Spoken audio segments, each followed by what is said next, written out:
As someone who comes from a background of, say, like Magic the Gathering and a whole host of other card games, I am used to having cards that are on the table or impact the board that aren't necessarily creatures or combat centric. So when I first started playing Legends, I was very excited to see that this game had supports. And I've been thinking about them a lot lately, and so it should come as no surprise, since I'm leading with this as the intro, that this episode of The Forge is going to focus on supports. So, first up, I want to talk about the idea of giving creatures charge, right? There's not really a lot of ways to just give any creature charge in Elder Scrolls Legends, in that there isn't really. In Hearthstone, they've been pulling that back and pulling that back because it leads to problematic scenarios like one turn kill decks and things like that. And while that's a concern for me, I still in my mind wanted to see what would happen if we had a card that could potentially give charge. So knowing that right out of the gate, I knew it had to be something that was going to be expensive, and if it was going to be expensive, then why not go a little bit overboard and just be a little bit crazy? So I present the Black Star. This is a 10 cost unique legendary support with one use, but using it gives a creature every keyword. So it's interesting to me because it obviously gives charge, but it's kind of also potentially granting future keywords because I just simply say every keyword, so there's that to take into account. It also does give like guard and ward and drain, and it's just a massive swing, right? 10 might not even be enough of a cost, and I'm aware of that. Of the cards that I present to you today, this is far and away the one that has the potential to be the most overpowered, and I recognize that, but I wanted to do something fun. So I chose the Black Star. I'm aware, lore-wise, that that's not technically what this does. The Black Star is something typically that stores souls, used for enchanting and crafting, and I understand that, but I figured if I was like granting upgrades and granting abilities, it kind of fit that theme. And let's be honest, there's not like lore-wise just a lot of items that, in my opinion anyway, fit the granting of every keyword. So I opted for the Black Star. But nonetheless, 10 cost, grants every keyword, one use, probably has the potential to easily be the most powerful of the ones I present today. The other stuff I'm going to present are really just more about mechanics in general. So next up is Numidium Construction. So there's been more than one Numidium in Elder Scrolls history, but essentially it is something that's like a doomsday device. So this is the idea of like constructing a doomsday device. This is a 9 cost neutral support, and when you finish constructing your doomsday device, it blows up the board, right? Destroy all creatures, all lanes, both sides of the board, and so it officially reads activate.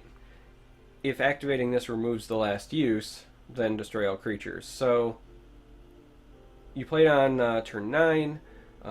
You use it over the next couple of turns. So basically you're being able to wipe the board on turn 11, which I think is fair. I also think that because of the fact that you have to like wait multiple turns, you're telegraphing that you're going to try to wipe the board, and it can also be removed. So while it's a on paper a very powerful card, I personally don't think that this one is necessarily as overpowered as some might think, just because of all of the elements of counterplay that come with it. That being said, I also kind of like the idea of mind games with it, right? Like you play it, you activate it a couple of times, but then you get to choose when you hopefully do that last activation, so you don't have to do it right away. Granted, stalling means that they then might remove it, but then you might get a more advantageous situation from waiting. So yeah, overall, I kind of like this card. So next up is Sabotage. So I liked the idea of playing a card that you then like donate to your opponent or takes up a slot on their side of the board. Really, in my head, I was thinking of like what would happen if I cursed a player, but since curse is already a card, we're gonna go ahead and call it Sabotage. Like you're sabotaging the opponent's well. In this case, I chose like a poisoned well picture, and because this is like a scheming action, I decided to make this to be an intelligence card. But Sabotage is a 4-cost support that when you play it, you then basically put it on your opponent's side of the board, then gain control of it, and then it reads, at the start of your turn, take 1 damage. So they essentially just keep taking 1 point to the face. But they can activate it to sacrifice a creature. So, on the one hand, it's kind of like creature removal and it does damage, right? On the other hand, though, they have control over which creatures to sacrifice, so this could very easily eat just like a token or something lackluster, and they could just remove it as opposed to doing the activation. So if anything, this might be overcosted. Like I could see this being at 3 and not even blink, but just to be safe, because it does technically kill a creature and has the potential to do damage. I mean, you're really going to get at least 1 damage out of it because you donate it and pass the turn, right? I decided to put it at 4. So, you know, now that we've seen a small sample of supports, right, and just kind of like basic ideas that I've had, I want to talk about 2 synergy cards and the potential interplay with them. So, first is Ravaging Elixir. Now, I'm surprised that there's not a card like this already. This is a 3-cost neutral support that activates to remove a use from another support. So while it's not straight support removal, it still has the potential to be counterplay, right? Think of it as a reduction in other people's elixirs and things like that. This obviously puts a damper in other people's Dark Rift play and could like eat Volundering uses, so it's interesting to me there, but it doesn't outright destroy them.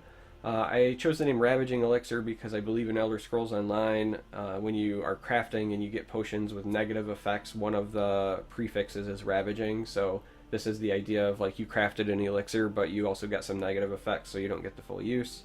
But I also kind of like this card because it has synergy with something, say, like Numidium Construction, where instead of waiting multiple turns to trigger your Doomsday, if you already had this on the board, you could play the Construction and then preemptively remove some uses to get you to that final use for activation that much faster.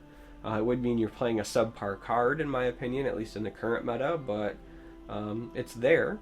So that's kind of the synergy that I was thinking about. The last synergistic card that I want to talk about is Khajiit Alchemist.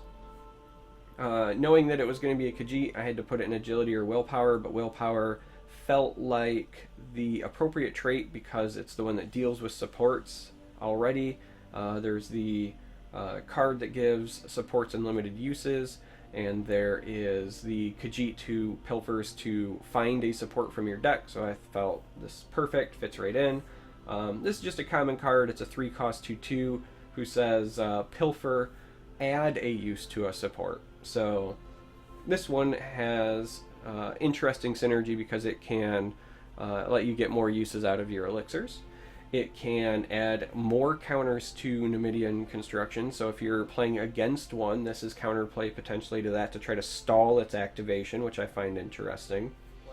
And then, the elephant in the room is this could also add tokens to the Black Star, and it could, in theory, if you have sabotaged your opponent, you could keep adding uses to that so that he would have to sacrifice more than one creature or just outright find a different way to destroy the support. So, yeah, supports, some synergy cards. As I said at the start, I honestly don't think that the majority of these cards are very powerful or even close to being overpowered. A lot of them are just like synergy-based cards or exploring different avenues that you can go with supports.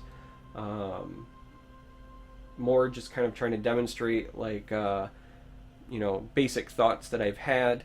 The only one that has the potential, in my opinion anyway, to be like grossly overpowered again would be the Black Star, and I'm aware of that, but I wanted to do at least one that was cheeky and fun, because while the other ones are demonstrating, I think, some cool design avenues, again, I don't think they're like ultra powerful by any means. So let me know what you think. Tell me I'm wrong. If you think they are broken or way underpowered, that's fine. I'd love to hear the kinds of supports that you would like to see. And as always, I will see you next time.